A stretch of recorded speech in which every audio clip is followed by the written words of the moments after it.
اللي تنظيم داعش يضع كل من يتمكن من القبض عليه أو أسره في المعارك، يتم وضع الأسرى ويتم وضع من يتم إلقاء القبض عليه في القفص الحديد الشهير تمهيدا لإشعال النار فيه.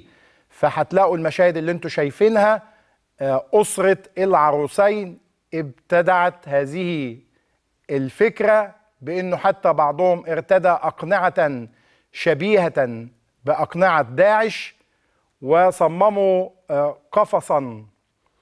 قفص الزوجية، قفص فرحة، وقفص يمثل الرباط المقدس كما نسميه. هل يمكن أن نتخيل أنه يبقى فيه قفص داعش الشهير اللي بيتم إشعال النار في أجساد البشر، حد يجيبه في فرح ويرقص بداخله؟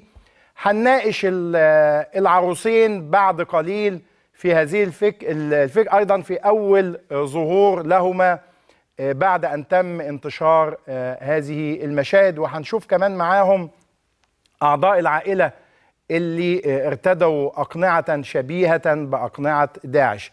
يبقى معنا أول ظهور لصافينار بعد إحالتها للنيابة وبعد التحقيق معها بتهمة إهانة العلم المصري، وأيضا أول ظهور للعروسين اللذين شاهدناهم جميعا وهم يدخلون قفص داعش الشهير اللي بيتم إشعال النار في الأجساد بداخله ويرقصوا. تعالوا نشوف كمان الموضوع الثالث، هيبقى مع الفنان الكوميدي أشرف عبد